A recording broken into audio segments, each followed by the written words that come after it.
Welcome in this new video. So in this video, as I told in previous video that we will be discussing about some basic data structures in the coming videos. So as I discussed arrays in the last video, so if you haven't checked that out, do check it out. And today we will be covering stacks. And with no further delay, let's get started. So first of all, I'll again go through the basics of stack. Then I'll just talk about some basic implementations in every language, that is C++, Python, Java and C Sharp. So first of all, let's see what stack is. So stack is a linear data structure similar to array that is used to store items, but there is a particular order in which operations in this stack are performed. So basically it is called LIFO, LIFO, last in first out, which means that the elements that are pushed into this stack data structure at last will be popped first out. Okay, so let me explain you with this diagram. So basically what it is saying that whenever you have this kind of container and you push some items in this, then you will only be able to pop any item, that is remove any item from the top only, right? You can see this as a stack of dishes in a container. So the dish that is on the top of the container can only be popped out.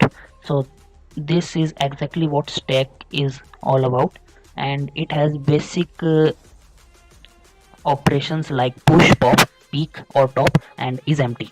Okay, so basically push, what push does is that it adds an item to the stack, and if the stack is full then it will give the error as stack overflow. Okay, and pop, all pop just removes the item from the stack, and if there is no item in the stack, that is the stack is empty, then it will just say the error as underflow. Okay, and peek and or top, so this this operation actually returns the top element of the stack, and is empty is the operation that returns true if the stack is empty, else it will return false. And one thing to note is that as this is a LIFO structure, so when if we push at let's say 1 2 3 4, then they will be popped in the reverse order, that is 4 3 2 1. So this is the main thing in this data structure. And like the time complexities are order of 1 for each of the operations performed here, and we do not run any loop on any of these operations to be performed. Okay, so application of stack can be in balancing of symbols, like if you have to balance any brackets or anything, and infix to postfix or prefix conversion. So this infix, postfix and prefix are the topics for some other video that we will cover later on. And redo undo features at many places like editors and Photoshop. So basically control Z, what you do is basically implementing stack in the backside. And forward and backward feature in web browser is also used by using, is also done by using stack. And it is also used in many algorithms like Tower of Hanoi, tree traversal, stock span problem or histogram problem. You can also see these problems online. They are very basic problems. And backtracking is one of the algorithm designing techniques, and some of these implementation also use a stack to get the previous states. So this is also an implementation. So in graph algorithms like topological sorting and strongly connected components, stack is also used. In memory management also, any modern computer uses a stack as a primary management for a running purpose. Each program that is running in the computer has its own memory allocations, so the stack is used to implement that. Okay, do not confuse this stack with the memory implementation in which I discussed previously, which has stack and heap as their implementation for C and C++ language. The memory layout of C and C++ language, this stack data structure is different from that stack, but the working is similar. Okay, and string reversal is also another application of stack, and here one by one each character gets inserted into the stack. And as I told that whenever we pop out any element, so it pops out in the reverse order, hence we can just pop out the elements to reverse the string. And there are various implementations of stack. We can implement stack using arrays and linked list. So if you want, then you can actually see these implementations in here, but I think it is not much required as of now. Just you should know how stack works.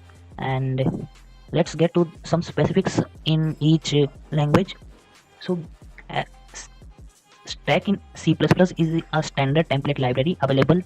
This stack uses an encapsulated object of either vector or DQ or list as its underlying container, and this provides a specific member function to access its elements. So basically its syntax is that we have the template and the class type, class container, DQ equals to DQ, and then type, and then class stack, like this. You can just basically see that in here. Wait 1 second, I'll just show you.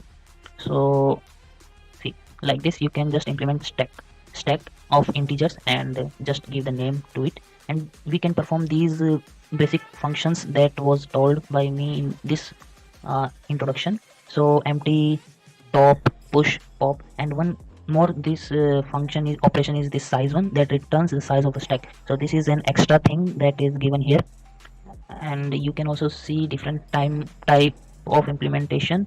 And also one more thing is that in here emplace is also an operation. I don't know why they haven't given it here, but basically push and emplace are somewhat similar, but the main difference is that in the push operation, that push of an operation is done by just copying the item that is there and then just adding it to the end of the stack. But in emplace, the item is actually created as a new item and is not copied but just inserted into the stack. So this was the main difference between emplace and push, but the thing is they do the same thing.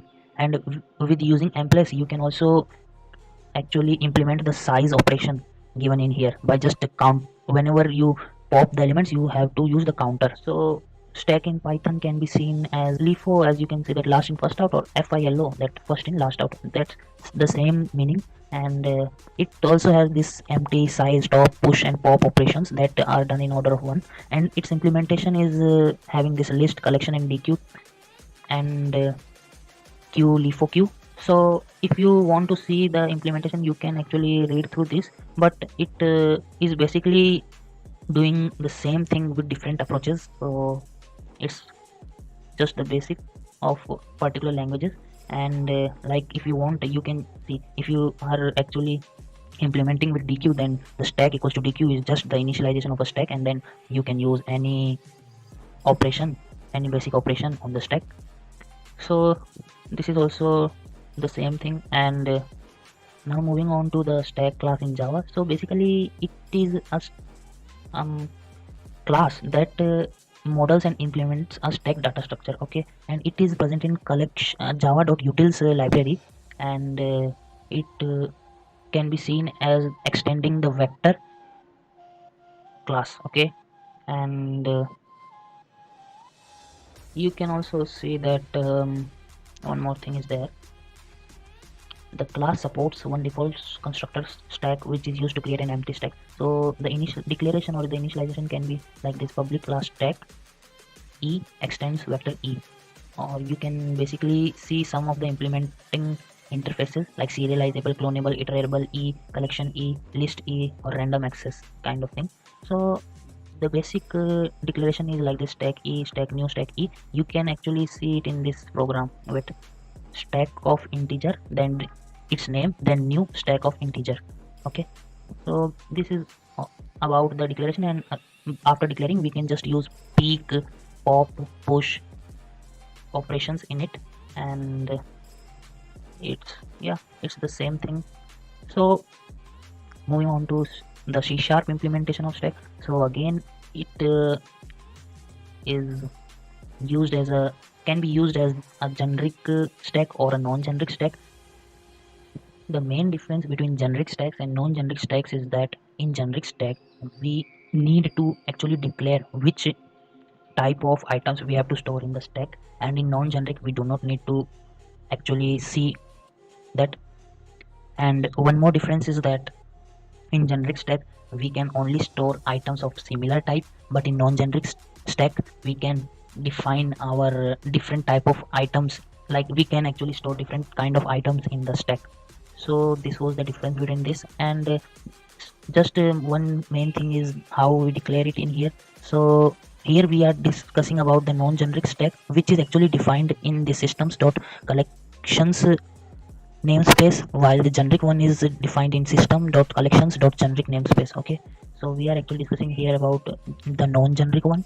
So basically we declare like this stack, my stack, and new stack. Like we are actually just creating a new object of stack, and then we can use all the operations that are required in the stack.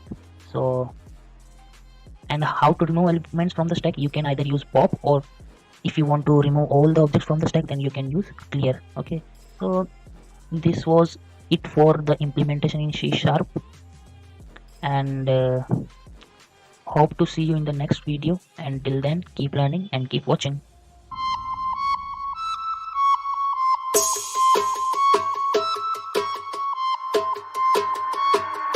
On Kafka.